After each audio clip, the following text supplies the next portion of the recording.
Partիրոջը։ Այս պրոժեկտորը մի տեսակ ուժեղ է ոնց որ։ Աստված օրինց է ժողովուրդ ջան։ Կուզեմ մի հատ աղոթքով սկսենք։ Փառք ես Տեր, շնորհակալ ենք քեզանից։ Երկնային մեր Հայր, փառք ես։ Շնորհակալ ենք Տեր, որ արտոնված է մեզ կանգնելու քո առջև։ Շնորհակալ ենք Տեր, որ ընդունված ենք քո կողմից, որ սիրված ենք Տեր։ Շնորհակալ ենք Տեր, որ մեզ տնկել ես քո արքայության մեջ Տեր։ Շնորհակալ ենք, որ բաժին եւ ժառանգություն ունենք Տեր։ Դուր որ հասկանանք Տեր, գնալով ավելի խորապես հասկանանք այն ինչ որ տրված է մեզ քո շնորհքով Տեր, այն ինչ որ տրված է մեզ քո սիրով Տեր, եւ սիրենք քեզ մեր ամբողջ սրտով Տեր, եւ ծառայենք քեզ ուրախությունով եւ հոժար սրտով Տեր, եւ մեր կյանքի բոլորի մեջ փառավորենք քեզ Տեր, եւ դա լինի նպատակ մեր ապրելու համար Տեր, եւ դա լինի մեր կոչումը Տեր, եւ դա լինի մեզ մղող ուժը Տեր, փառավորելու քո անունը եւ գովելու մեծարելու քեզ ամեն ժամանակ մեր Տեր Հիսուս Քրիստոսի անունով ամեն ամեն Partիրոջը մեր Արտյոմ եղբայրն հենց հավեսով է խոսում ես մի քիչ բնույթով տենց չեմ չնայած որ Արտյոմ աղբորը նայում եմ Ռաֆայել աղբորը շատ նման է Տեր օրհնի Ես էլ երևի իմ հորին եմ քիչ նման Աստված օրհնի ձեզ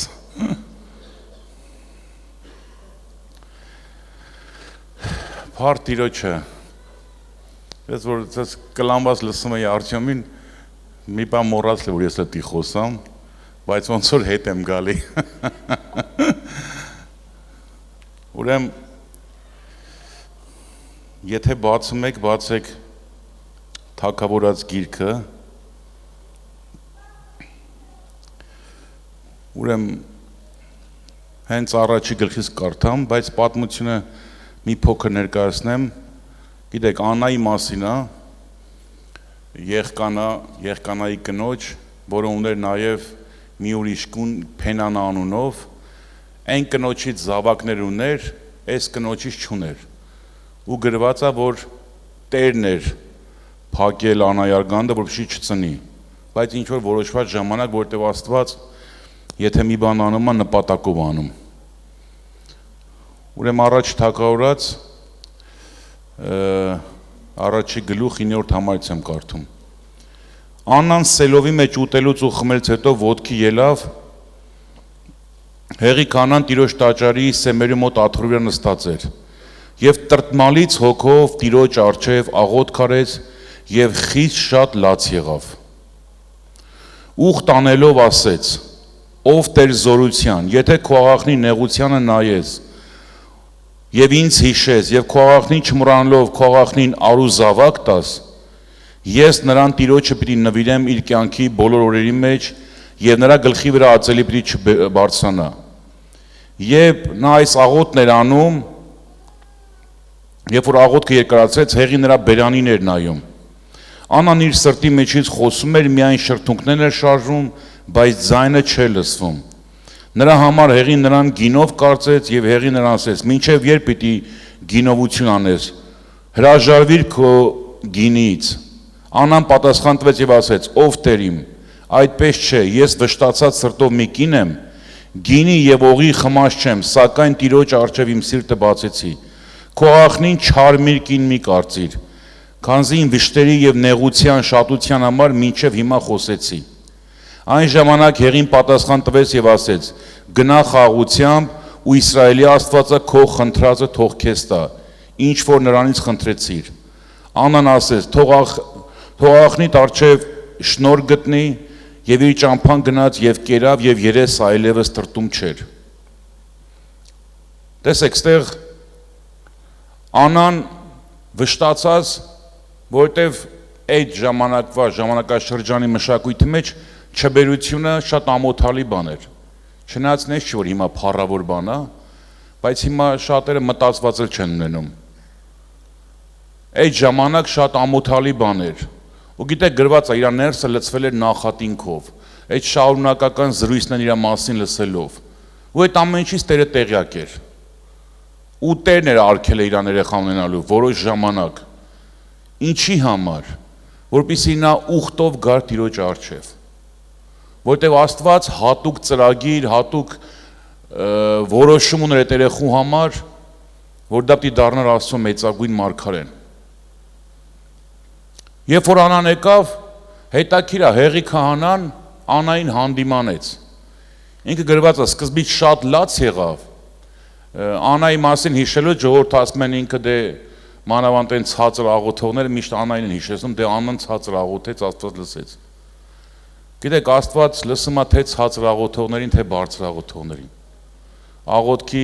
այդ արտաքին ձևի մեջ չի, որ Աստված պիտի պատասխանի։ Աստված հավատքով աղոթքին պատասխանում է։ Կարող է մարդը մրմնջալով էլ աղոթքանի, բայց Տերը պատասխանի։ Բայց երբ որ ինքը իր աղոթքը երկարացրեց, գրված է, սրտից խոսում էր, շրթունքները շարժվում էր, բայց ձայն չէր լսվում։ Հեղին էլ հարբած կարծեց ու հանդիմանեց։ Ուստեղ մի հատ հարց առաջանում։ Հարգելի հեղի, հարգելի քահանայապետ, տղերքիդ խիչ ես հանդիմանում։ Այս կնոջ որ սենց հանդիմանում ես, հələ եթե անգամ խմել է, այդ իրա խմելը մենակ իրան վնաս կտա։ Բայց քո տղերքի խմելը ամբողջ ազգին է վնաս տալի։ Քո տղերքի խմելը քահանայական ծառայությանն է վնաս տալի։ Քո տղերքի խմելը շատերին մոլորության մեջ է գցում։ Վերջը հեղին հանդիմանեց, Անան էլ սիրուն բացատրեց ինչ է կատարվում, բայց օրհնեց հեղին։ Ես մտածում եմ, որ աղոթքը եւ քահանայի օրհնությունը դրանք զուգահեռ գործեցին Անայի կյանքում եւ այդ երեխան ծնվեց։ Բայց մի լավ բան կա գրված, գիտեք ժողովուրդ, աղոթքի պատասխանվելու մի տեսակ կա ստեղ գրված, որը սա էլ է նշան։ Երբ որ Անան իր ներսը լցված էր վշտերով, դառնությունով, ծանրացած, կուտակված բաներ կա իր մեջ։ Գրված է, երբ որ աղոթք արեց, գնաց իր տունը, այլևս երեսը տրտում չէր։ Սամվել մարգարեն դեռ ծնված չէր, բայց Անան ուներ արդեն այդ ներքին հանգստություն ու խաղաղությունը եւ դրանից հետո Տերը պատասխանեց իր աղոթքին։ Գիտես, դա էլ մի օրինակ է, երբ որ դու լավ սիրտդ բացում ես Աստծո առաջ, լավ դատարկում ես Աստծո առաջ, Աստված վերցնում է քեզանից ծանրությունը։ Միգուցե այդ պահին քո խնդրվածը անմիջապես չի տալի Աստված։ Ինքը գիտի ժամերն ու ժամանակները, երբ ոնց տա։ Բայց երբ որ դատարկում ես, Աստված քո ներսը լցնում է խաղաղությունով։ Ասում է ամեն հոգս թող հայտնի լինի, խնդրվածքով, գոհությունով, աղաչանքով եւ Քրիստոսի խաղաղությունը, որ ամեն մտքից վեր է, ձեր սրտերն ու մտքերը կպահպանի որտեղ Հիսուս Քրիստոսի մեջ։ Հոգսերը տալիս ես, հոգսերը իր ժամանակին լուծվում է, իր ժամանակին Տերը պատասխանում է, բայց մինչև հոգսերը լուծվելը, մինչև այդ ժամանակները հասնելը, Տերը նաև հոգ է տանում, որ դու խաղաղության մեջ ապրես։ Տառապանքով չապրես մինչև քո խնդրվածների պատասխանելը։ Անհանգստանալով չապրես, վշտերով չապրես, որտեղ ինքը կարողանում է վերցնի մարդու վրայից։ Ու սենց Անային տվեց այս պատասխան, Անան գնաց իր տուն, երեսը այլևս տրտում չէր, երևի ամուսինը զարմանում էր, որտեղ հաց տարավուտելու չվերցեց, լացում էր, ողբում էր, մի կողմից այն մյուսներ նեղացնում, մի կողմից այն մյուսներ նեղացնում, բայց այլևս տրտում չէր։ Գնաց տուն, ուստեղ շարունակության մեջ արդեն գրվում է Անայի աղոթքը։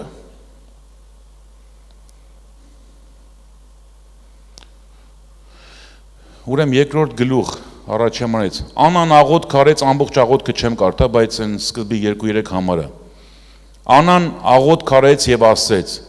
Իմ սիրտը Տիրոջով ուրախացավ։ Երանի են մարդկանց, որոնց սիրտը Տիրոջով է ուրախանում։ Գիտես, սիրտդ կարա փողով էլ ուրախանա, սիրտդ կարա շատ բաներով ուրախանա, բայց երանի են մարդկանց, որոնց սիրտը Տիրոջով է ուրախանում, որտեղ դա մշտական ուրախություն է։ Այդ ուրախությունը չի վերցնելու ոչ մեկից Աստված, ու այդ ուրախությունը չպակասող ուրախություն է։ Երկրորդն ասում է իմ եղջյուրը, որ այդ իշխանության խորհուրդն է, անունի, իմ եղջյուրը Տիրոջով բարձրացավ։ Իմ բերանը իմ թշնամիների վրա լայնացավ, բացվեց։ Գիտեք ոնց լայնացավ, որ այն ժամանակ 4 կողմից ասում են չբերես, քո մոտ չի ստացվում, իզուր այդ մարդը որ քո հետ ամուսնացավ, տարբեր բաներ էին ասում։ Հիմա ինքը քայլում ու ասում է տենում եք Տերը ինչ արեց։ Տեսակ Տերը ոնց օրհնեց։ Տեսակ Տերը որ երեխա տվեց։ Տեսակ որ Տերը իմ աղոթքը լսեց, բերանը լայնացավ, բերանը բացվեց։ Մի ուրիշ տեղ գրված է, Տերն ասում է քո բերանը լայն բաց իմ համար եւ ես կլցնեմ այն։ Ու գալիս է մի ժամանակ ստեղ,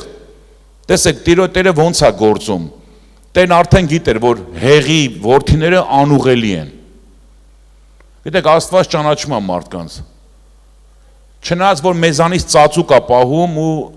շատ ճիշտ է որ մեզանից ծածուկ է պահում։ Աստված երբեք մեզ չի հայտնում ով է փրկվելու, ով է կորսվելու։ Չնայած որ մարդու գործերը ցույց են տալ իր ուր գնալու մասին։ Բայց Աստված դա մեզանից ծածուկ է պահե,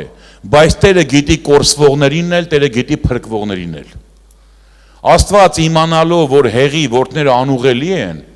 չապաշխարող տեսակ են, խրատ չընդունող տեսակ են, արդեն ինքը պատրաստում է իր հավատարիմ քահանային։ Տերը շատ լավ գիտի իր գործը։ Սամվել մարգարեն երբ որ լացում էր, ողբում էր Սավուղի համար, Տերն ասեց ինչքան պիտի լացես։ Լավ, հա լացի, բայց այս հարցը լացելով չի դզի։ Եղջյուրդ վեկալ գնա ես թագավոր ունեմ ուրիշ։ Գնա կասեմ ու մոծես ու ինքը կդառնա իմ հավատարիմ թագավորը։ Ստեղ նկարագրում է հեղի տղերքի վիճակը, տեսեք իրանց այդ մեղավոր լինել ինչու էր կայանում։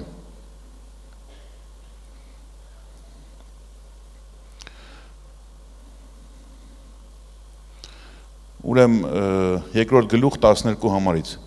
Հեղի որդիները չար մարդիկ լինելով Տիրոջը չէին ճանաչում։ Քահանաների սովորությունը ասա, երբ որ ժողովրդից մեկը զոհ էր մատուցում, մյուսը եփած ժամանակ քահանայի սպասավորը ձեռքը 3 ժանի մսահան առած գալիս էր եւ նա մտցնում էր կաթսայի մեջ, սանի, եփարանի պտուկի մեջ եւ մսահանը ինչ որ հանելու լիներ, քահանան նրան վերցնում էր իր համար։ Նրանք սելովի մեջ բոլոր եկող իսրայելցիներն այսպես էին անում։ Նաև ճար պայելելուց առաջ քահանայի սպասավորը գալի եւ ասում էր. քահանայի համար խորովելու միս տուր, որտեղ նա քեզանից եփած միս չի առնի, այլ հում միս է ուզում։ Եվ այն մարդը, երբ որ ասում է, թող հիմա ճար պայրեմ եւ հետո սրտիդ ուզածի չափ առ, այն ժամանակ ասում էր, ոչ, հիմա տուր,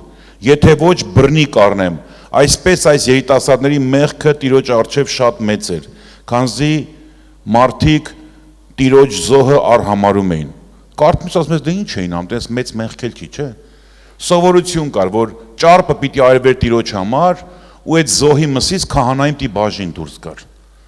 Բայց ասում եմ մարդը գալիս է իր զոհ անելու, քահանայի սպասավորը, այսինքն հեղի տղերքի սպասավորները գալիս են ասեն միս տուր։ Այդ տվյալ զոհ անող է, զոհի տեր լինող մարդն ասում էր համբերի,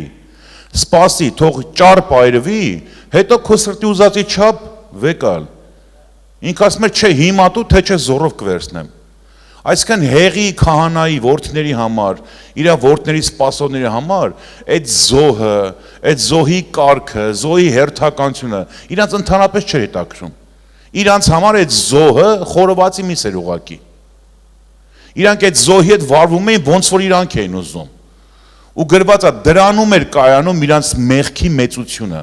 որ Տիրոջ զոհ արհամարում էին, Տիրոջը չէին ճանաչում, դրա համար իրանց Սուրբ Գիրքն անվանում է չար զավակներ։ Ու գիտեք, երբ որ զոհի հետ ճիշտ չէին վերաբերվում,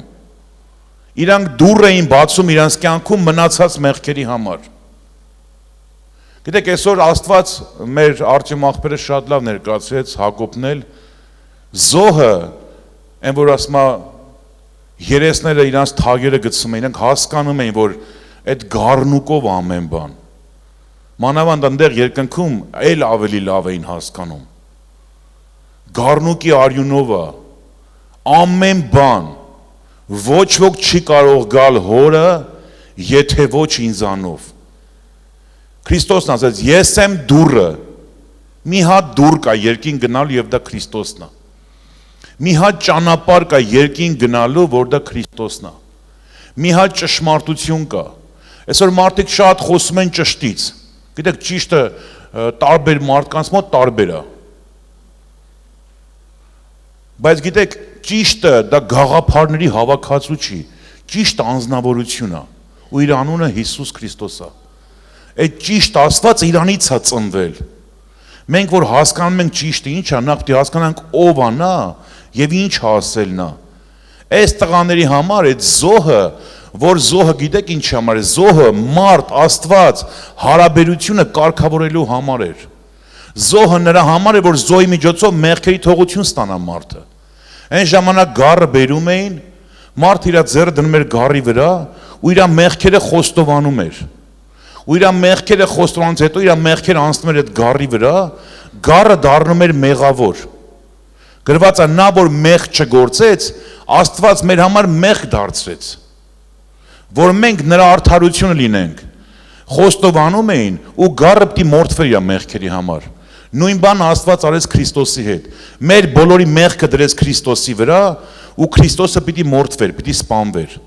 Մեր մեղքերի համար, ոչ թե իրա։ Իսկ այս մարդկանց համար զոհը ընդամենը խորովածի միս էր։ Չէին համբերում, այնքան անժուշկալ էին դարձել, այնքան չար էին դարձել, որ այդ process-ը թո տևեր մի կես ժամ, թո մի ժամ տևեր, այդքան չրել տևի։ Իրանք այդ մի ժամը չէին սպասում, որ այդ արարողությունը կատարվեր, այդ անուշահոտ խունկը, այդ անուշահոտ բուրմունքը բարձրանա Տիրոջը, Տերը ընդուներ այդ զոհը, այդ մարդու հետ իր հարաբերությունը վերականգնվեր, մեղքերի թողությունը ստանար, հետո իրանք իրենց մսի բաժինը վերցնեին։ Բայց Աստված, գիտեք, գրված Աստծո խոսքը գետինը չի ընկնում։ Երբ որ Իսրայելը մերժեց Քրիստոսին, Իսրայելը իրան մերժելով ճանապարհ բացեց հեթանոսների համար։ Երբ որ բնական ճյուղերը կտրվեցին, շատ անբնական ճյուղեր պատվաստվեցին, որ այսօր մենք ենք։ Մենք որ վայրի ձիթենու վրա ենք, կտրվեցինք ու պատվաստվեցինք բնական ձիթենու վրա, որը Քրիստոսն է։ Ու այսօր մենք այդ պատվաստվելով հաղորդ ենք լինում այդ արմատի պարարտությանը։ Մենք որ ներկայություն ենք զգում, ժողովուրդ, որ աղոթում ես ներկայություն ես զգում,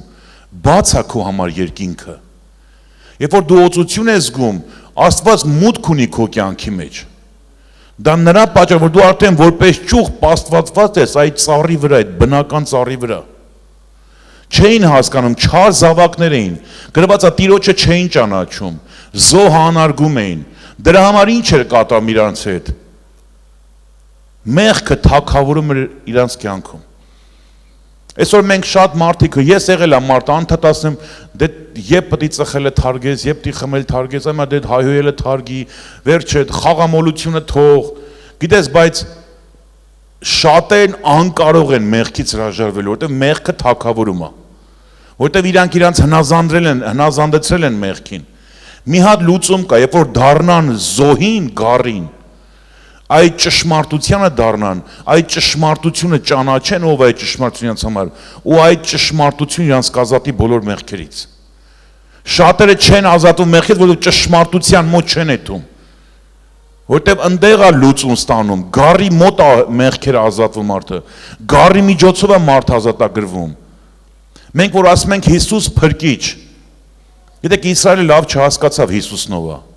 դրա համար մնացին իրանց մեղքերի մեջ։ Ասեց եթե չհասկանաք, որ ես եմ ձեր մեղքի մեջ կմնաք։ Իրանք մի բան էին ուզում Հիսուս արի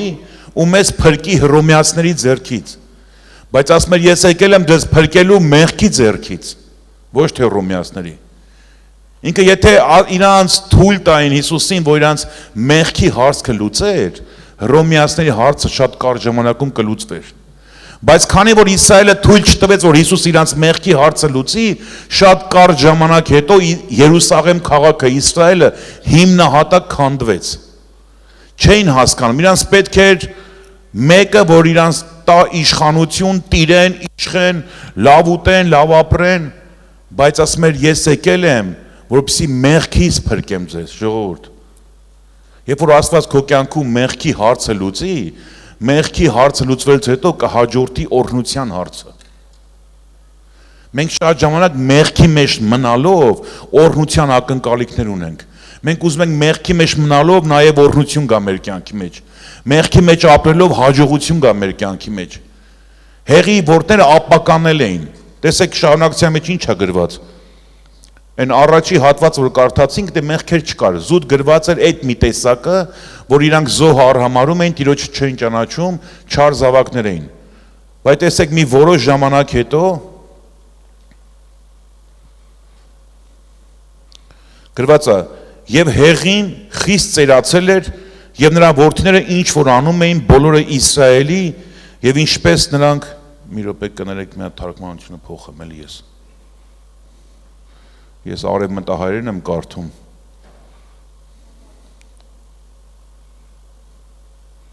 ուրեմն 17 համարը երկրորդ թագավորած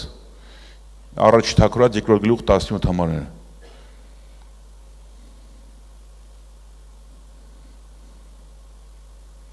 կներեք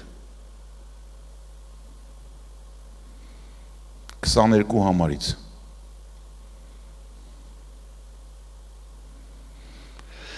Եվ հեղին շատ ծերացել էր եւ լսում էր այն ամենը ինչ որ նրա որդներն անում էին բոլոր Իսրայելին եւ ինչպես նրանք ժողովքի խորանի առաջին խումբերով ժողոված կանանց հետ քնում էին եւ նրանց ասեց ինչու համար եք անում այդպիսի բաները որտեվ ես այս բոլոր ժողովրդի բերանից ձեր համար չար խոսքեր եմ լսում Չէ որդիկս որտեվ լավ չի այդ լուրը որ ես լսում եմ ձեր մասին դուք Տիրոջ ժողովրդին մոլորեցնում եք Եթե մարդը մարդու դեմ մեղ գործի, նրա դատաստանը Աստված կկտրի, բայց եթե մարդը Տիրոջ դեմ մեղ գործի, ով նրա համար աղաչանք պիտի անի։ Հետաքրքիր է, նայում ես հեղին մի քիչ զարմանալու մարդ է։ Արդեն այն աշճանի էր հասել լկտիությունը, այդ սանդարձակությունը, այդ անաստվածությունը, ասում աղջիկներ էին բերում խմբերով տաճարի մոտ, վրաների մեջ, այսինքն այդ մեղքի են պիկներ էլի արդեն, որ Աստծո բարկությունը մինչև վերջ լցվեց։ Ու մեկ էլ հայտնվում է իրանց քահանա հայրիկը, ասում է լավ չեք անում։ Ես ձեր մասին վատ բաներ եմ լսում։ Հետաքրքիր է, չէր տենում մինչև այդ տղերքը ինչ էին անում։ Չէր տենում, որ դրանք զոհը արհամարում են, որ իրանց չի տակրում աղոթք, իրանց չի տակրում աստվածապաշտությունը, իրանք ուղղակի են մի հատ տերմին կա, չէ, պաշտոնական դիրքի չարաշահում։ Ուղղակի դրվել են քահանաներ, իրանց հայրիկը ծերացել է, ու իրանք այդ քահանայությունը օգտագործում են, այդ ամեն հնարավորությունը օգտագործում են իրանց անձնական հաճույքների, չգիտեմ, իրանց մարմնավոր ցանկությունները բավարարելու համար։ Ասում եմ լավ չի որ անում եք։ Հասկանում ես, հետո այդքան ասելուց հետո թողում է որ տղերքը շարունակեն քահանայությունը։ Ինչ պիտի աներ հեղին։ Հեղին պիտի ժամանակին այդ տղերքին ուղղակի հաներ քահանայությունից։ Եկել է հասել անեմ, ասում արդեն դուք ամբողջ ժողովրդին մոլորեցնում եք, ամբողջ ազգին։ Ունդեղ չնայած մի լավ բան ասում, մարդը որ մարդու դեմ մեղք է գործում, մարդը որ մարդու դեմ սխալ է գործում, այդ երկուսի մեջ դատաստան կա, հետո Աստված այդ դատաստանը կտրում է։ Բա որ մարդ Աստծո դեմ է մեղք գործում, ով պիտի աղաչանք անի։ Չնայած տեղ մի հատ բաց տեղ է մնացել, որ այդ մեր ու Աստծո դատի մեջտեղ Քրիստոսն աղաչանք արեց մեր համար։ Քրիստոս եկավ հենց այդ աղաչանք նայում էր, կանգնավ մեր ու հոր առջև, իր արյունով ներկայացավ, մեր Հակոբ աղբերի չաթից ասեց, ահա գինը, որով պիտի փրկվենք։ Գիտեք, որ ասում ենք արյան ցանկապատ, երբ որ սատանան գալիս է, տեսնում արյան ցանկապատը, չի կարում մուտք գործի։ Գիտեք խի չի կարում, որովհետև դա ամբից անարատ գարի արյուն է։ Այդ արյան վրա ինքը պրետենզիա չի կարում բռնի։ Եթե մի փոքր այդ արյան մեջ մեղք լիներ, եթե մի փոքր բացներ, սատանան կմտներ ներս, բայց քանի որ արյունը ամբից անարատ է, ինքը չի կարող ներս մուտք գործի, որովհետև դա մեր Տիրոջ գարի արյունն է։ Ու հեղին հետաքրքիր է, որ այնքան հանդուրժող մարդ էր, գիտեք հիմա մարդիկ ավելի շատ այս տեսակի ծառայողներ են սիրում, հեղի նման։ Սիրում են այսպես հանդուրժող, դու մեր կյանքին մի խառնվի։ Դու արի քո քարոզի գնա քո տունը։ Դու արի քո երգը գնա քո տունը։ Դու արի քո աղոթնարա գնա քո տունը։ Մենք ինչ կանենք, ոնց կապրենք, ինչ մեղքի մեջ ենք, դա թող քեզ չանհանգստացնի։ Մենք մեր Աստվածը։ Բայց գիտես, դա անեցք է բերում հենց ծառայողի վրա։ Այդ հանդուրժող, չգիտեմ, այդ եվրոպական, այդ ոչ մեկի կյանքի մի խառնվի, ոչ մի բան մի ասա, դու քո խոսքն ասա, մնացածը թող։ Ու հեղին սենց անեց բերեց թե իրա վրա, թե իր երեխեքի վրա։ Որ Աստված ասել այդ քահանայական ցեղը, որ պիտի դարերով շարունակվեր Ղևի ցեղը։ Տերը գիտեք ինչ ասես, քավլիցի, որ ես ասել եմ։ Այսինքն Աստված ունի պայմանական օրհնություն, եթե անես, կմնաս այդ օրհնության մեջ։ Ասեց սրանից հետո սենց չի լինելու, ես ինձ փառավորողներին պիտի փառավորեմ։ Ես կպատվեմ ինձ պատվողներին, ես կբարձրացնեմ իմ առջև խոնարհվողներին, ես կբարձրացնեմ հնազանդվողներին, էլ սենց ավտոմատ չի, որ դու հեղի տղեն ես, դու արդեն քահանա ես, դու պատկերացնում ես, եթե հեղի տղերք այդքան անվորակ էին, նրանց տղերքը ինչ պետք է լինեին։ Դրա համար նրա տղուն մի հատ լավ անուն դրեցին, Իքաբոդ, այսինքն փառք չկա։ Հերը մահացավ, հորողբերը մահացավ, քահանապապիկը մահացավ, ուխտի տապանակը գնաց գերի, էլ չկար մի բան, փառք չկար։ Հենց այդ մարդուց ծնվում է այտենց անփառունակ սերունդ։ Գիտես, եթե ուզում ես քեզանից փառավոր սերունդ ծնվի, քո հետնորդները քեզանից լավ լինեն, դու պիտի ճիշտ դաստիարակես քո սերունդներին։ Եթե ուզում ես այն մարդիկ, որ դու իրանց ծառայում ես, քեզանից ավելի լավ ծառայեն, դու պիտի ճիշտ մատուցես իրանց Աստծո խոսքը, պիտի անարատ մատուցես իրանց Աստծո խոսքը, մեղքին պիտի մեղք ասես։ Շողոքորթող լեզուն պիտի հեռացնես քեզանից։ Այդ անաստվածային հանդուրժողականությունը, ասես ճշմարտությունը, դա չի նշանակում, որ դու այդ մարդուն պիտի անարգես։ Ճշմարտություն ասելը կամ հանդիմանելը դա մարդուն վիրավորելը չի։ Թեկուզ մեղմությունով, բայց ճշմարտությունը վեր հանելն է։ Որ մարդուն ասես, որ սրանով շարունակես, քո վերջը լավ չի լինի։ Բայց փառք Աստծո, որ Աստված անճար չի։ Գիտեք, այնքան ալնում, որ մենք շիվարում ենք մեր կյանքում, մենք լավ հետո ինչ ա լինելու։ Երբ որ Աստված խոսեց ամուսնության մասին, այդ ժամանակ ինչ էին անում։ Մովսեսի օրենքով գրված է, չես ուզում ուղղակի թուղթ գրի, կնոջդ արձակի։ Հիսուսն եկավ մի ուրիշ բան ասեց, ասեց կնոջդ արձակելու իրավունք չունես, միայն մի պատճառով, եթե անհավատարիմ է գտնվում։ Գիտես, այնքան էին սովորել Իսրայելի ազգը, որ եւ չգիտեմ, իրան շրջապատում լիք օրինակներ են։ Էսի արձակված է, որտեվ փնթի է եղել, էս մեկն արձակված է, որտեվ լեզվանի է եղել, էս մեկն արձակված է եղել, չգիտեմ, լավ ճաշեպել չգիտի։ Տարբեր պատճառով նայում է բաժանված մարդիկ կան շատ փոքր պատճառներով։ Մեկ էլ Տերը գալի ասում է իրավունք չունեք արձակելու, պիտի սիրես, պիտի պատվես մի պատճառով, եթե անհավատարիմ է գտնվում։ Աշակերտները մի բան ասացին, Տեր, եթե սենց է, ավելի լավ մարդ չամուսնանա։ Պատմում են լուծումը։ Տերն էլ ասես չեք կարա տանեք, ո՞նց կարաք չամուսնանաք։ Հələ տղա ես մի ամուսնացի։ Դրա միշքան կծկես տենց։ Կգա ժամանակ պատեպատ կտաս քեզի։ Որտեվ էդի դրված է մարդու մեջ, որ ամուսնանա, նույնն էլ կնոջ մեջ է դրված։ Ասեց, եթե սենց անհնարին է, բայց Տերը մի հատ ուրիշ բան ասեց, այն ինչ որ անհնարին է մարդու համար, հնարավոր է Աստծո համար։ Գիտեք, այս պարագայում հնարավոր է Աստծո համար։ Մենք մեկ Աստվածապաշտություն, երբ որ սենց խոսք ենք լսում, այդ խոսքի ժամանակ Սուրբ Հոգին լույսի տակ մեր մեղքերը որ վեր են բարձրանում, ասում ենք անհնարին է հոգևոր կյանքն ապրելը, բայց Տերն ասում է իմ հետ հնարավոր է։ Ասում ենք անհնարին է սուրբ կյանք ապրել, Տերն ասում է իմ հետ հնարավոր է։ Անհնարին է անարատ լինելը, Տերն ասում է հնարավոր է։ Անհնարին է աշխարհի մեջ չկեղտոտվելը, Տերն ասում է հնարավոր է։ Իրոք հնարավոր է, ժողովուրդ։ Որովհետև տեսեք, Տերը մի բան էր պահանջում, եկավ ասեց գրված է, չէ, եթե շնանաս, պիտի քարկոծվես, բայց ես ուրիշ բան եմ ասում։ Եթե սրտիդ մեջ մեկին տենում ես, ցանկանում ես, կամ ցանկանալով նայում ես, արդեն դու քո սրտի մեջ այդ մեղքը գործեցիր։ Ումսես Տեր Աստված, խիենի կարում էին պահեն, որ դու ավելի մի հատ sense խորը տեղ տարար։ Յանի այն օրենքի մեջի ասածը կարում էին պահեն, հիմա դու մի հատ ուրիշ պահանջ ես դնում։ Գրված անկերոջը սիրի թշնամու տատի։ Հիմա Տերն եկել ասում է թշնամուտը դու սիրես։ Ընկերներին հազիվ ենք սիրում, հիմա էպի թշնամուն էլ հետը սիրեմ։ Գիտեք խի, ինչն էր տարբերությունը։ Հո դարերի մեջ մարդկանց հումքը չի փոխվել, մարդկանց էությունը։ Ինչը փոխվեց։ Մի բան ասեց, որ իմ հոգին արդեն քո մեջ է, իմ հոգով ամեն բան հնարավոր է։ Որտեւ այն 5 կտակարում հոգու մկրտությունը չկար, մարդու մեջ հոգու բնակությունը չկար։ Ես որ արդեն իմ հոգին տվել եմ քեզ, իմ հոգով ամեն բան հնարավոր է։ Ոչ ուժով է, ոչ զորությունով, այլ Աստծո հոգով է։ Աստված զուգահեռ Սամվել բարձրացրեք։ Ու գիտեք Սամվելի մասին ինչ է գրված, որ երբեք Աստծո խոսքը գետին չընկավ Սամվելի ժամանակ։ Այս որ հեղի ժամանակ ամեն բան Աստծո խոսքը գետին ընկած էր, գետինց էլ հավքող չկար։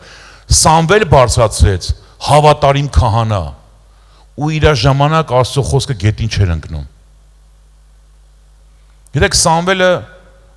ոչ միայն քահանա էր, ինքը նաև դատավոր, ինքը նաև մարգարե էր։ Ու գրված որ Սամվելի օրի ժամանակ ինքը ռազմիկ չէր, ինքը ուժեղ հրամանատար չէր, Դավիթի պես կռվող չէր, բայց Սամվելի ժամանակ գրված է Աստծո ձեռքը փղշտացների վրա էր միշտ։ Գիտեք ինչ էր անում, խելոք պայեք ձեզ, որտեվ ստե իմ ուզած տղեն է թակավորում։ Աստծո ձեռքը ծանրացած էր թշնամուրա, որովհետև իր սրտի համեմատ քահանա կար Իսրայելի մեջ։ Որովհետև իր ուզած մարդն էր։ Սամվելի մասին, որ մարգարեն եկավ հեղի մոտ մի բան ասեց։ Ասեց ես իմ համար հավատարիմ մարդ եմ բարձրացնելու, որ իմ սրտի մեջի եղածն անի։ Գիտեք Աստծո կողմից այս է հավատարմության չափանիշը։ Հավատարիմ մարդ եմ բարձրացնում, որ իմ սրտի միջի եղածը անի։ Գիտեք այդ հավատարիմ լինելը Աստծո տան մեջ, դա իր մեջ մի բան չի ներառում։ Աստված երբ ասում է հավատարիմ մարդ, դու պիտի հավատարիմ լինես քո ընտանիքի մեջ, հավատարիմ աստվածապաշտության մեջ, հավատարիմ ծառայության մեջ, հավատարիմ քո կոչմանը։ Երբ որ ինքը ասում է հավատարիմ իմ տան մեջ, ինքը դրա մեջ ներառում է ամեն բան։ Այդ կերպարն է ուզում Աստված։ Ու ես ասեմ, սիրելի եղբայրներ, սիրելի քույրեր,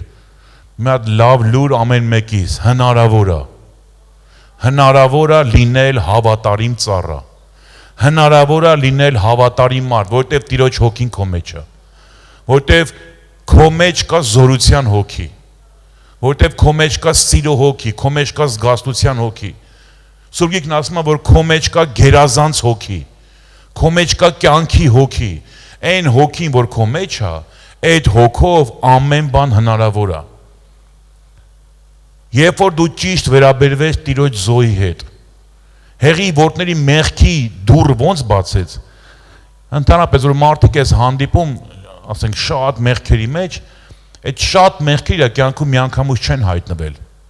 դրանք փոքր մեղքերից են հայտնվել, ուղղակի դռներ են բացվել, սատանան այդ դռների միջոցով ավերել է մարդկանց կյանքերը, բայց երբ որ վերադառնաս զոհին, վերաբերմունքդ փոխես զոհի նկատմամբ, այլևս մենք կենդանիների զոհաբերություն չենք անում, որտեղ դա մեր համար անցած շրջան է։ Մենք ունենք հավիտենական զոհ։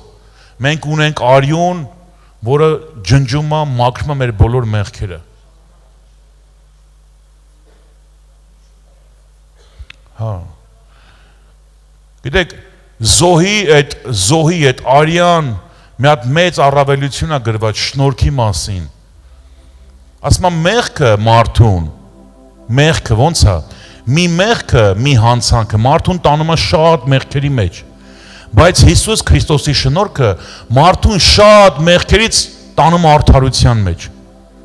Մենք ասում ենք, չէ մեղքը, մեղքի զորությունը հնարավոր չգիտեք այս կյանքը, բայց Աստված ասում է իմ շնորհքը իմ հոգու մեջ այնքան զորություն կա քո համար, որ քո շատ մեղքերից քեզ տարա տանի դեպի արդարություն։ Քո շատ մեղքերից կարա քեզ ազատի ու քեզ տանի սրբության մեջ։ Քո շատ մեղքերից, քո շատ անաստվածությունից կարա քեզ տանի աստվածապաշտության մեջ։ Եվ դա անում է Տերը իր արյունով, իր հոգով, որ քո վրա է։ Երեք կարդանք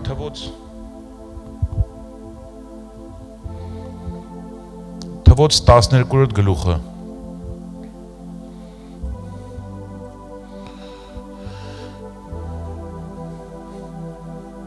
Հենց սկզբից։ Եվ Մարիամն ու Ահարոնը Մովսեսի դեմ խոսեցին նրա առած ետովփացի կնոջ պատճառով, ըստ որում ետովփացի կին էր առել։ Գրած չի խիր ետովփացի կին առել, կար իսրայելացի առնել այդ ժամանակ։ Եվ ասեցին. միթե Եհովան միայն Մովսեսի ձեռքով խոսեց, չէ որ մեր ձեռքով էլ խոսեց։ Եվ Եհովան լսեց։ Քուր աղբեր բան էին խոսում, այն մյուս աղբոր դեմ։ Գիտեք, Մարիամն ու Ահարոնը Մովսեսի քուրն ու աղբերն էին։ Խոսում էին, ու գիտես մի հատ իրանց կարծյալ սխալ էր գործել, որ ետովփացի կին էր առել։ Ու իրանց կարծած սխալը առիթ էր տվել իրանց, որ Մովսեսին իրանք անարգեին, ցածրացնեին, իջացնեին ու ասեին, որ Մովսեսը մեր համեմատ ոչ մի առավելություն չունի։ Ու Տերը լսում է այդ խոսակցությունը։ Ընդհանրապես ժողովուրդ, Տերը մեր տների մեջ ամեն խոսակցություն լսում է։ Տերը ամեն ծածուկ խոսակցություն լսում է, այն որ բամբասանքի մեջ միամիտ ընկնում ես, Տերը լսում է։ Որ հայտնվում ես չարախոսության մեջ, Տերը լսում է։ Որ միամիտ հայտնվում ես դատողության մեջ, Տերը լսում է։ Աշխատի, որ Տերը քեզանից վատ խոսակցություններ չլսի։ Որտեվ եթե ինքը սկսում է խառնվել այդ խոսակցներին, Տերը դատաստան է բերում, որտեվ դա է միակ մաքրելու ճանապարհը մարդուն։ Եվ իսկույն Եհովան ասեց Մովսեսին եւ Ահարոնին եւ Մարիամին. դուք երեքդ էլ դուրս ելեք ժողովքի խորանը եւ երեքն էլ դուրս եկան։ Եվ Եհովան իջավ ամպիսյունով եւ խորանի դրան առջև կանեց։ Եվ Ահարոնին եւ Մարիամին կանչեց, երկուսն էլ դուրս եկան։ Տեսեք, Աստված ինչ ասում։ Եվ ասեց. հիմա իմ խոսքը լսեք։ Եթե ձեզանից մեկը մարգարե լիներ, ես Եհովաս ինձ տեսիլքի մեջ կճանաչեցնեմ նրան, կամ երազով կխոսեմ նրա հետ, բայց այնպես չի իմ ծառա Մովսեսը, որին բոլոր տան մեջ հավատարիմ է։ Տեսեք ինչ ասում, դուք եթե մարգարե լինեք, իրականում մարգարեանում էին։ Ես ասում Եհովաս ինձ ձեզ կհայտնեմ տեսիլքի մեջ, երազի մեջ, բայց ասում ես Մովսեսի հետ խոսում եմ բերան առ բերան։ Միտեղ գրած ասում ինչպես մարդ իր բարեկամ հետ կխոսի։ Ու մի հատ բնութագիր է տալի Մովսեսին, որովհետև ինքը հավատարիմ մարդ է։ Հասկանում ես, տեղ գիտես ինչա բացում Սուրգիքը, որ Աստծո այդ հարաբերության խորության չափը որոշվում է քո հավատարմության չափով։ Որ նրանով է պայմանավորված Աստված ինչքան կմտերմանա քո հետ, ինչքանով որ դու հավատարիմ կլինես իր հետ։ Ինչքան որ դու քո կյանքում հավատարմության հարցը լուծես, այնքան Աստծո մտերմությունը, այնքան ավելի խորը կգնա Աստված քո հետ։ Ուստեղ պատժեց, գրված է, երբ որ Տերը հեռացավ, Մարիամը գլխից վերև բորոտ դառավ։ Ունդեղ մի բան ասեց, երբ որ մեկի հայրը թքիր է երեխերեսին, երևի այն ժամանակ տենց են ամ, չգիտեմ։ Միթե մի շաբաթ չի ամաչ, ասեց թող մի շաբաթ առանձին մնա, մի շաբաթ, այն որ ասում էր Եհովան մեր չի խոսացել, մենք ինչով ենք պակաս Մովսեսից։ Մի բան ասեց, որ ձեր հավատարմության չափը չի հասնում Մովսեսի հավատարմության չափից։ Ասում է իմ ամբողջ տան մեջ հավատարիմ է։ Եթե դուք ժամանակ առ ժամանակ մարգարեանում եք, ուզում ասի ես այս ամբողջ ժողովրդի բեռը դրել եմ այդ մարդու վրա։ Միտեղ այնքան էր նեղված Մովսեսն ասում է միթե ես եմ ծնել սրանց, որ սաղին իմ գիրկն ես տվել։ Բայց Աստված նորից այդ հարցը լուծեց հավատարիմ մարդկանց միջոցով։ Գիտեք այն ժամանակ ինչ էին անում, Մովսեսի աներոջ խորհրդով եղավ հազարապետներ, հարյուրապետներ, տասնապետներ, 50-պետներ, որ ինչ լինեն, բոլոր դատերը գնա իրանց մոտ, որ ամեն բան Մովսեսի մոտ չգա, որտեղ գրված է, կանգնում էր առավոտ, ժողովուրդն էլ հետը կանգնում էր, մինչև իրիկուն դատեր անում։ Աներն ասեց, էսի սենց լավ չի, համ քեզ ես սպանում, համ ես ժողովրդին։ Նորից որակների մեջ, որ պետք է ընտրվեին մարդիկ, հավատարմությունը այն առաջի տեղում էր, կարող հավատարիմ մարդիկ ընտրել։ Բայց հետո եկա միտեղ տեսավ մի հատ, չգիտեմ, հիմիկվա տերմինով ասա ստրուկտուրա կա, մի հատ կառավարման ձև կա, էլի չի աշխատում։ Հազարապետները կան, հարյուրապետները կան, 50-պետները կան, 10-պետները կան, բայց մեկը Մովսեսը ամբողջ ծանրությունը իր վրա զգում։ Ոնց որ սաղին զգա, որ ինքս էս դայակի նման գրկել է սաղին։ Աներոջ խորհրդով եղավ այդ կառավարման ձևը։ Բայց Աստված ասեց ես ուրիշ կառավարման ձև կտամ քեզ։ Այն հոգուց, որ քո վրա է, կվերցնեմ 70 հոգու վրա կդնեմ, իրանք քո այդ այն նոր բեռը կվերցնեն։ Ես այնքան կարևոր է նույն հոգու մեջ լինելը։ Այնքան կարևոր է հավատարիմ լինելը, այնքան կարևոր է եկեղեցու մեջ լույսը կիսելը։ Երբ որ Խորանի պաշտոնյաներին Տերը կանգնեցրեց, գիտեք ինչ ասեց։ Ասեց Մովսեսին, ասեց ամեն մեկին դիր իր բեռի եւ իր պաշտոնի վրա։ Դες եթե մենք ձգտում ենք պաշտոնի հոգևոր, դու նաև դի համաձայնվես բեռի հետ, որովհետև ցանկացած ծառայության հետ բեռ կա քո վրա։ Ինչ բեռեր, այն ժամանակ որ Խորանը հավաքվում էր, եթե կարդացել եք կհիշեք Խորանը։ Այնտեղ կար սյուներ, կար այդ հաստ կտորները այդ այծի մորթով, կրկնակի կար որ ծածկվում էր Խորանը, այնտեղ տախտակներ կար ոսկուց այդ ծանր զոհի սեղաններ, այդ ավազաններ, տարբեր տոնաներ էր կշռում։ Երբ որ Աստված ասում է պիտի տեղափոխվեք, այդ Խորանը արագ հավաքում էին ու բաժանում էին Ղևիի այդ ցեղի վրա։ Ու այդ ծանր բեռը, որ Խորանը պիտի կրեին իրանց վրա, ու տեղափոխեն մի հատ ուրիշ տեղ նորից հավաքեն։ Այդ ծանրությունը Ղևի վրա էր, այդ ծառայող կազմի վրա էր։ Ամեն մեկին դիր իր պաշտոնի ու իր բեռի վրա։ Հավատարիմ մարդիկ ժողովուրդ, վարժեցու քեզ հավատարմության։ Խնդրի Աստծուց, հավատարիմ քո տան մեջ, հավատարիմ ամուսնուդ, հավատարիմ կնոջդ, հավատարիմ հովին, հավատարիմ քո կոչմանը եւ ամենակարևորը հավատարիմ Աստծուն, որտեւ ինքը մեր նկատմամբ հավատարիմ է։ Եթե ինքը մեր նկատմամբ հավատարիմ չլինի, մենք ճանապարհի կեսից չենք կարող այդ շարունակենք, որտեվ ինքը շատ սուրբ Աստված է։ Իր ողորմությունն, իր հավատարմությունը միշտ գործում է քո կյանքում։ Որտեվ եթե Աստված մենակ իր արդարությունով մեր հետ շարժվեր, մենք չենք դիմանա։ Արչեմ աղբեն ասեց, նրա արդարադատության առջև ոչ ոք չի կարող կանգնի։ Բայց Աստված ողորմությունով է մեր հետ շարժվում։ Ասում եմ ես ձեզ պսակել եմ ողորմությունով եւ շնորհքով։ Դու որ ամեն օր արթնանում ես, Աստծո ողորմությունն ու Աստծո շնորհքը քո հետ կա։ Եվ օրհնյալ լինի Տերը։ Միտեղ էլ կարդանք ու վերջացնենք։ Ուրեմն Եբրայեցիների 3-րդ գլուխ հենց սկզբից։ Ուստի սուրբ եղբայրներ, թող ամեն մեկ այս խոսքերը վերցնի իր համար։ Ուստի սուրբ եղբայրներ, երկնային կոչումին մասնակիցներ, նայենք մեր դավանության առաքյալին եւ քահանապետին Քրիստոս Հիսուսին, որ հավատարիմ է իրան հաստատողին, ինչպես Մովսեսն է նրա բոլոր տան մեջ։ Հիսուսը որ եկավ երկիր, ինքը վերջ հավատարիմ մնաց հորը։ Գիտեք, ոչ միտեղ չես տեսնի, որ Հիսուսը մի բանի համար 3 անգամ աղոթք քանի։ Որտեւ իր մի հատ գոհանալը, որ ասում էր հայր գոհանում եմ, հերիք էր, որ այդ ձուկը հաց այնքան բազմանային, որ այդ 5-10,000 մարդը ուտեր, հələ ավելանար։ Ինքը որ մի հատ ասում էր Ղազարոս դուրս ալի, հերիք է, որ 4 օրվա մեռածը դուրս գա, որտեւ իր այդ խոսքի մեջ այդքան զորություն կա մեռելներին հարություն տալու։ Բայց երբ որ եկավ այդ տառապանքի ժամը, որ պիտի այդ լրիվ, Էդի մենք չենք հասկանում, ժողովուրդ, երբ որ նայում ենք Հիսուսի ֆիլմը, այդ ծեծերն ենք նայում, մտրակներն ենք նայում, այդ փշեպսակն ենք նայում, էդի մենք արտաքին չարչարանքներն ենք նայում իրա։ Մենք չգիտենք իր ներքին ապրումները։ Ինչ է նշանակում, որ ինքն ասում է հոգիս մահվան չափ տխուր է։ Դու պատկերացնում ես ինքը ինչ էր ապրում։ 3 անգամ աղաչեց, ասեց Տեր, եթե հնարավոր է, թող այս բաժակ անցնի ինձանից։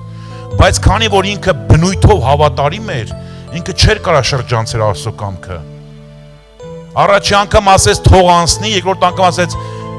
եթե չէ թող քո կամքը, երրորդ անգամ աղոթքից արդեն պատրաստ էր ինքը վերցնելու իր վրա այդ ամբողջ չարչարանքն ու տառապանքը։ Ու այսօր եթե ինքը հավատարիմ մնաց ու իրան տրվեց այդ անունը բոլոր անունից վեր, այդ փառքը, որ այսօր գրված է բոլորը ստեղծվածները, թե հրեշտակները, թե մարդիկ, թե հրեշտակապետերը երկրպագեն Հիսուսին։ Դուք մտածում եք ինքը ինչ տեսակի մարդկանց է հավանում, եթե ինքը բնույթով հավատարիմ է։ Ինքը հավատարիմ մարդկանց է ման գալի, որ իր նմանությունը դնի այդ մարդկանց մեջ, որ իր պարգևները վստահի այդ մարդուն, որ իր գործը վստահի այդ մարդուն, որտեղ ինքը ծրագիր ունի երկրի վրա, ինքը sense մի հատ ընդհանուր համամարտկային ծրագիր է իրականացնում, մի հատ փրկության ծրագիր է իրականացնում, ու իրան շատ պաշտոնյաներ են պետք, գրված է վերջի ժամանակում ղևի որդները պետք է լինեն բյուրբյուրավորներ, հազարներ, այսօր Աստված շատ ծառայողների կարիք ունի, բայց հավատարիմ մարդիկ է իրենք պետք, որ ինքը վստահի այդ իր ունեցած այդ մարդուն։ Մովսեսի մասին գրված է, որ Աստծո տան մեջ հավատարիմ էր, որովհետև նա ավելի փառքի արժանի եղավ, քան Մովսեսը, որքան որ տունից ավելի պատիվ ունի նրա շինողը, որովհետև ամեն տուն մեկից է շինվում, բայց նա որ ամենն արավ Աստված է։ Մովսեսը հավատարիմ է բոլոր տան մեջ ինչպես ծառա, այն ասվելու բաների վրա, բայց Քրիստոսը ինչպես որդի իր տան վրա, որի տունը մենք ենք, սենց տան մասին չի խոսում։ Ասում ամեն տուն շինող ունի, Քրիստոսի կողմից շինվեց խորանը, Մովսեսի կողմից շինվեց խորանը, Սողոմոնի կողմից շինեց տաճարը, քո կողմից շինվում է ինչ-որ ծառայություն, քո տունն է կառուցվում քո կողմից, եւ ամեն մեկս ներգրաված ենք այդ շինարարության մեջ, բայց ասում է նա, որ բոլոր բաները շինես, նա Տերն է։ Գիտեք, ամեն մեկս մենք շինում ենք, բայց Տերը բոլորիս հետ միասին շինում է։ Ու գրված է, որ ինքը հավատարիմ էր, Մովսեսը հավատարիմ էր։ Աստված զուգահեռ հեղի տան համար այդ վերջացրեց քահանայությունը, բայց հանեց հավատարիմ։ Ես մի բան որ կարդում եմ Սամվելի կյանքի մեջ շատ եմ զարմանում, ինքը ասում է, երբ որ ծերացավ իր որդներին դրեց դատավոր, ու իր որդները իրապես չգնացին, կաշառք էին առնում, ու թագավոր ուզեցին։ Ինքը չնեղվեց, որ իր որդները չեն շարունակելու, ասում է իր աշկին գեշ եղավեսի, որ տիրոջից թագավոր ուզեցին, որ այս դատավորած շրջանը ավարտվեց, որովհետև իրանք տեսել էին, որ Աստված ինչքան երկար տարիներ օրհնում է այդ դատավորի միջոցով։ Այսինքն իր այն մտածելը որդիները չեն, ինքը ավելի շատ մտածում էր ժողովուրդը խիա sense վատ բան խնդրում Աստծուց, խիա ժողովուրդը հել է Աստծո դեմ։ Իր անհանգստությունը իր որդիները չեն, որ չէին շարունակելու քահանայությունը։ Իր անհանգստությունը ավելի շատ, որ մարդիկ խեն Աստծուն հակառակ բան խնդրում։ Մենք կարանք ժողովուրդ ջան, մեր աղոթքի նյութը դարձնենք, Տեր հավատարիմ սիրտ տուր ինձ։ Երբ որ Աստված Աբրահամին ընտրեց, գրած ասում է, որովհետև ես նրան հավատարիմ համարեցի, հավատարիմ սիրտ տեսավ նրա մեջ, դրա համար Աբրահամին դարձրեց ազգերի հայր, հավատարիմ Մովսես գտավ, դրա համար Մովսեսի միջոցով օրենք փոխանցեց, Մովսեսի միջոցով Քանանի երկիր հասրեց, հավատարիմ իր որդուն ուղարկեց ու այդ հավատարիմ որդու միջոցով մեզ բոլորից փրկություն նվիրեց։ Մենք էլ պիտի նմանվենք Աստծուն։ Գիտես, մեր մարդկային էությունը հավատարիմ չի, այն հին բնույթը։ Ամեն պահի կարա շուռ գա մի ուրիշ կողմ, որտեղ ընդդեմ շահ կա։ Որտեղ հիմա այս պահին էսա նպատակահարմար, որտեղ հիմա սենց ինձ ավելի է դուր գալի, բայց հավատարիմ մարդու մտածելակերպ ուրիշ է։ Հավատարիմ մարդն ասում է, ես ընտրել եմ այս ճանապարհը ու ես գնում եմ այս ճանապարհով, անկախ նրանից ինչ կպատահի այս ճանապարհում, անկախ նրանից ես ինչի միջով կանցնեմ, սա է իմ կյանքի ճանապարհը, եւ սրանով էլ տեղ պիտի հասնենք։ Տերը օրհնի, բերեք աղոթք անենք։ Փառավոր մեր Աստված, օրհնյալ մեր Տեր, օրհնում ենք քո սուրբ անունը, Տեր։ Մեր հավատարիմ Տեր, փառք ես, մեր քահանայապետ, մեր բարի հովիվ, մեր ողորմած Տեր, օգնիր Տեր, լուսավորիր մեր մտքերը, հասկանանք ու ճանաչենք քեզ Տեր, հասկանանք, որ դու ես ամեն բան մեր համար Տեր, հասկանանք, որ դու ես կյանքի իմաստը Տեր, հասկանանք, որ դու ես միակ ճանապարհը այս կյանքում, հասկանանք, որ միակ դուռը դու ես, որ բացված ես մեր համար Տեր, փառավոր մեր Աստված, շնորհակալ ենք քեզանից Տեր, օրհնիր այս եկեղեցին Տեր, թող հավատարիմ ծառայողների խումբ բարձրանա Տեր, թող հավատարիմ մարդիկ բարձրանան Տեր, որ դու քո փառք իջեցնես այդ մարդկանց կյանքում Տեր, որ դու քո շնորհներով լցնես այդ մարդկանց, որ քո պարգևներով հարստացնես այս տունը Տեր իմ Աստված ջան, եւ անունդ փառավոր անես այստեղ։ Շնորհակալ ենք Հիսուս Քրիստոսի անունով։ Ամեն։